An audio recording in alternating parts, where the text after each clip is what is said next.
السلام علیکم. ہمارے چینل بیا اور مالا پر خوش آمدید. اگر آپ ہمارے اس چینل پر پہلی دفعہ آئے ہیں یا آپ نے ابھی تک سبسکرائب نہیں کیا تو بیا اور مالا کو سبسکرائب کرنا اور بیل آئیکن پریس کرنا ہرگز نہ بھولیں. بسما کو شروع سے اسما کی ہر شے پر اپنا تسلط جمانے اور قبضہ کرنے کی بری عادت اس قدر راسخ ہو چکی تھی کہ جب اسما کے لیے یاسر کا رشتہ آیا تو وہ اماں سے اپنی رائے زنی پر خود کو باز نہ رکھ سکی. اماں، میرے لیے وہ موا درزی رمضان ہی رہ گیا تھا اور اسما کے لیے تو اس بانکے یاسر کے رشتے پہ جھٹ ہاں کرنے کا غور و خوض ہو رہا ہے. اماں نے پہلے تو 2 ہتھڑ بسما کی کمر پہ رسید کیے اور پھر ٹھنڈی سانس لے کر بولی، ارے بدبخت، پہلے اپنا تھوبڑا تو دیکھ آئینے میں.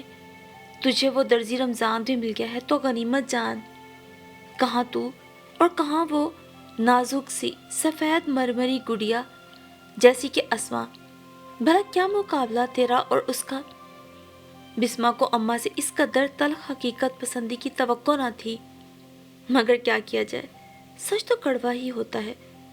بسما دل کے ارمان دل میں ہی دبائے رہ گئی، مگر یہ کمبخت دل جو گبرو جوان بانکے سجیلے یاسر کو بہنوئی کی صورت میں اپنانے پر کسی طور آمادہ نہ تھا. بچپن میں بسما کو جب اسما کی گڑیا کے چمکدار کپڑے زیادہ لبھا جاتے تو جھٹ سے اپنی گڑیا اس کو تھما دیتی اور اس کی گڑیا کو اپنا لیتی تھی. مگر یہ معاملہ کسی گڑیا یا گڈے کو تو نہ تھا، یہ تو زندگی بھر کا معاملہ تھا. کچھ اماں بھی خاموشی کا لبادہ اوڑھے رہتی تھی کیونکہ اچھی طرح جانتی تھی کہ بسما یہ سب کیوں کر رہی ہے. بسما کا پکا سانولا رنگ اور اس پر دانوں کے گہرے نشان اسے بے حد بھدا بنا دیتے تھے، اور وہ ہو بہو اپنے ابا کا پر تو تھی جبکہ اسما اماں پر گئی تھی اور وہ ہو بہو اماں کی کاربن کاپی تھی. وہی نین نقش اور دودھیا رنگت، من موہنی صورت، حتیٰ کہ شاکر رہنے کی عادت بھی اسما نے ورثے میں اپنی اماں سے ہی لی تھی. تبھی بسما کی ہر نا انصافی پر دل مار کے رہ جاتی تھی، مگر بڑی بہن کے آگے چون چرا تک نہ کرتی تھی. محلے میں ملنے والیاں اسما کی صورت و سیرت کی گرویدہ تھیں. بسما مزید غصے اور کھولن سے خود کو بچا نہ پاتی اور دن بدن مزید چڑچڑی اور خود سر ہوتی چلی گئی. جب کبھی عید یا کسی دوسرے تہوار پر اماں بازار جا کر بسما اور اسما کے لیے کپڑوں کی خریداری کرتی تو بسما خوب بحث و تکرار کے بعد اپنا ہی منتخب کردہ جوڑا جب گھر لاتی تو اس کو وہ سوٹ اسما کے ایک پل میں کسی جوڑے پر ہاتھ رکھ کر خریدے گئے کپڑوں سے بہت معمولی سا دکھائی دیتا. ارے یہ دکھانا ذرا اپنا سوٹ، ہائے کس قدر نفیس ہے، لیکن رنگ بھی تو دیکھو نا، پھیکے سے ہیں. اس پر تو میری نگاہ ہی نہ پڑی تھی. بسما سخت حیرت زدہ رہ جاتی. اسما، تو ایسا کر میرا یہ سوٹ رکھ لے. نامعلوم کیوں میں نے اس قدر تیکھا سا رنگ لے ڈالا، سب میرا مذاق بنائیں گے. بسما کی بہت کمزور سی تاویل کے سامنے اسما بس لہجہ بھر کے لیے کمزور پڑتی اور پھر اٹھ کر بسما کے ہاتھ پہ ہاتھ رکھ دیتی. اسما اچھی طرح جانتی تھی کہ سوٹ نہ بھی دیا تو بسما اس قدر واویلا مچائے گی کہ اس کے لیے یہ گلابی پھولوں والا جوڑا پہننا سخت دشوار ہو جائے گا. ماں اس سارے معاملے میں خاموش تماشائی کا کردار ادا کرتی تھی. شاید ان کے دل میں بھی گہرا ملال تھا کہ بسما کی شکل و صورت کی محرومی پر پردہ ڈالنے کو اس کی ناانصافی پر بھی آنکھیں بند کر لیتی تھی. مگر یہیں ان سے سخت غلطی سرزد ہو گئی تھی. پھر وہی گلابی پھولوں والا جوڑا بسما جب نہائے ذوق و شوق سے تیار ہو کر زیبتن کرتی تو اس قدر بھونڈی معلوم ہوتی، اور بسما کے خریدے فیروزی کلر کے سوٹ میں اسما کسی اپسرا سے کم معلوم نہ ہوتی. بسما کیا کرتی کہ خدا نے جو رنگ و روپ اسما کو ودیعت کیا تھا اس کو وہ نہ ہی چھین سکتی تھی اور نہ ہی اسما سے مانگ سکتی تھی. یوں ہی زندگی ایک مخصوص نہج پہ گامزن رہی. بلاخر اماں نے اسما کے لیے یاسر کا رشتہ قبول کر لیا. یاسر اپنے ماں باپ کا اکلوتا بیٹا تھا اور وہ لوگ اسما کو اپنی بہو کی صورت میں دیکھنے کے لیے بے قرار تھے۔ بسما کا رشتہ تو رمضان سے طے تھا۔ وہ ایک ٹیلر ماسٹر تھا، اس کی بہت بڑی بوتیک تھی، خوب روپیہ پیسہ تھا، سوائے شکل و صورت کے۔ رمضان کے والدین کا انتقال ہو چکا تھا، صرف ایک شادی شدہ بہن تھی۔ اماں نے دونوں بہنوں کی رخصتی کے لیے ایک ہی تاریخ دی تھی۔ دونوں بہنوں کے لیے ایک جیسے عروسی ملبوسات سلوائے گئے، ایک جیسے پارلر سے تیار کروایا گیا، تاکہ بسما کی کسی طور دل شکنی نہ ہو اور کسی قسم کا احساس محرومی اس کے دل میں اجاگر نہ ہو۔ مگر عین رخصتی کے وقت جب دونوں بہنوں کو دلہن آپے میں عین مقابل سٹیج پہ بٹھایا گیا تو اسما کی سج دھج ہی نرالی تھی۔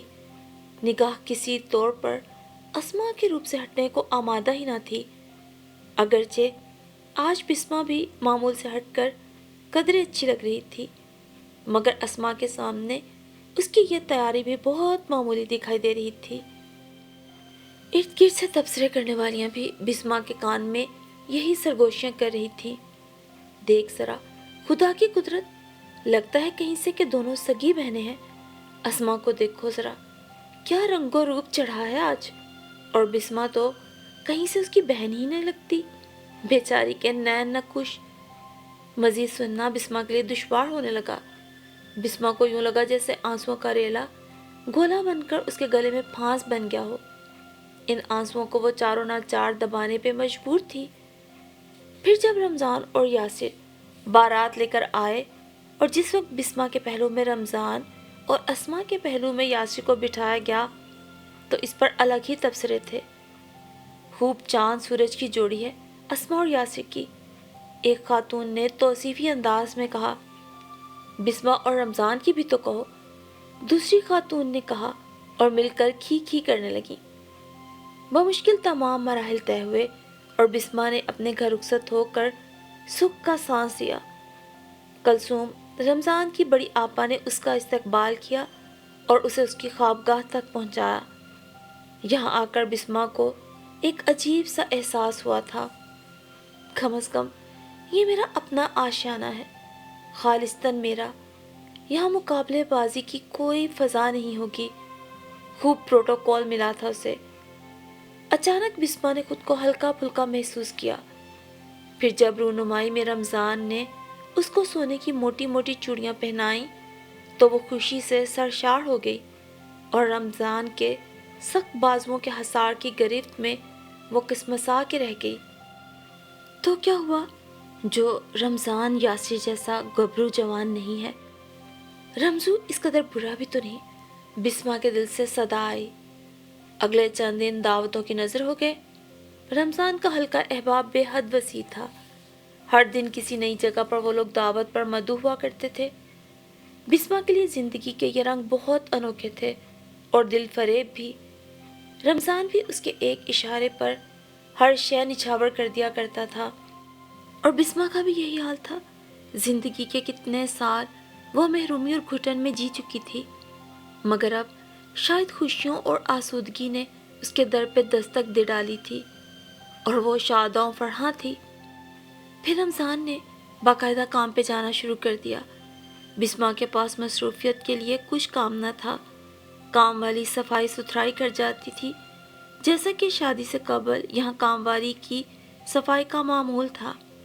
کیونکہ رمضان اکیلا تھا اور صفائی ستھرائی اور اوپر کے کاموں کے لیے کام والی رکھی ہوئی تھی، اور کھانا وہ اکثر باہر ہی کھا آتا تھا۔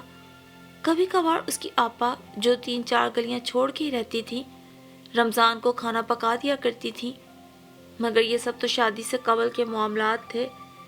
مگر اب اس کی بھی حاجت نہ رہی تھی۔ آپا سمجھ گئی تھی کہ گھر والی آ چکی ہے اور رمضان اب اکیلا نہیں ہے، مگر بسما کو کام کاج سے کچھ خاص رغبت نہ تھی۔ شادی سے قبل بھی اسما یا اماں ہی گھر کے کام کرتی تھیں، وہ کام کی چور تھی، اور اتنے دن ہونے والی دعوتوں نے رہی سہی کسر پوری کر دی تھی۔ اب اس کا قطعاً کچن میں جا کر ہنڈیاں چڑھانے کا دل نہ کرتا تھا، پڑی سارا دن اینٹتی رہتی تھی۔ رمضان بھی ابھی تک ناز نخرے اٹھا رہا تھا، آتے ہوئے بازار سے نان کباب کبھی نان حلیم اور کبھی بسما کی فرمائش پر چکن روسٹ لے آتا۔ بسما کے ناز و انداز جاری تھے۔ رمضان بھی بسما کے ناز اٹھا رہا تھا کیونکہ وہ بھی تنہائی کا شکار رہا تھا۔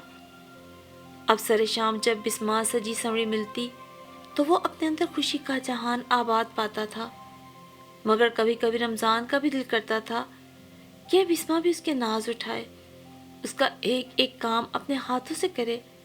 جب وہ تھکا ہارا گھر آئے تو اپنی فرمائشوں کی لسٹ گنوانے کی بجائے اس کے لیے چائے لائے، اس کے پاس بیٹھے اور دن بھر کی مصروفیات کا احوال دریافت کرے۔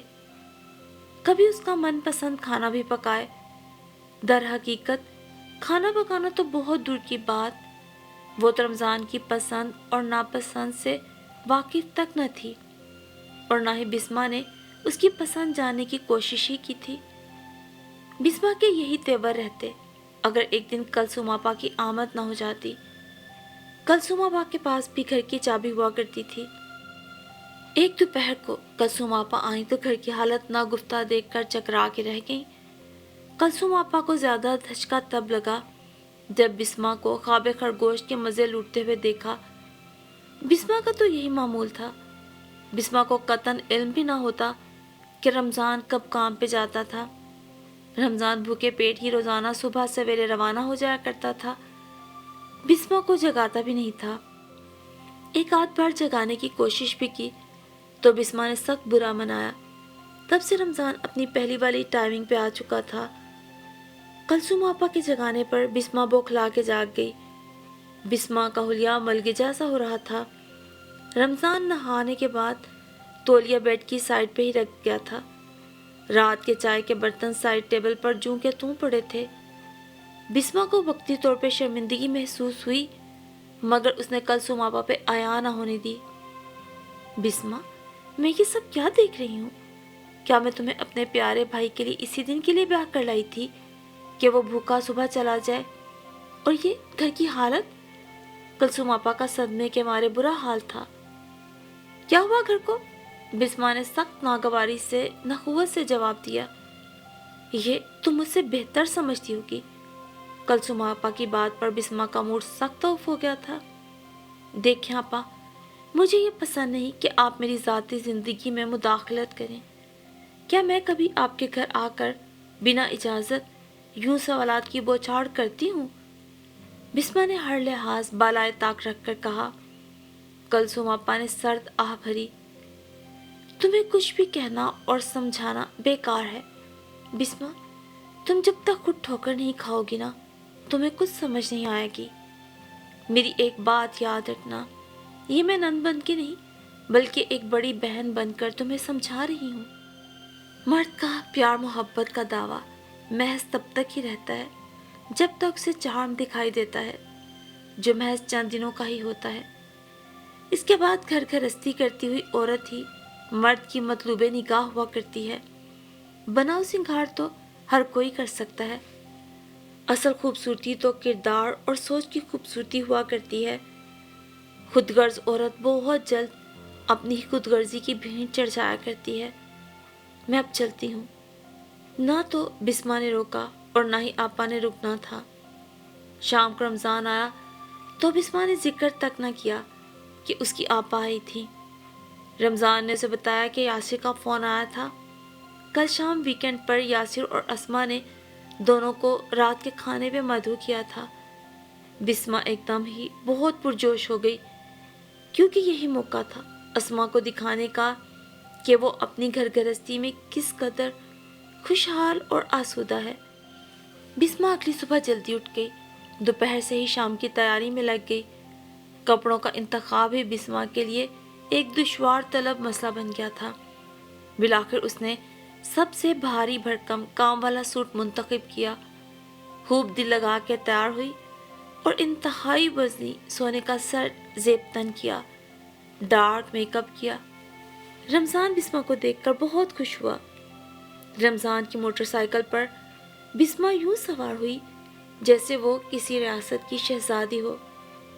گردن اکڑائے تفاخر سے راستے پہ نظریں ٹکائے وہ مسکرا رہی تھی۔ موٹر سائیکل اسما کے گیٹ پر جا کے رکی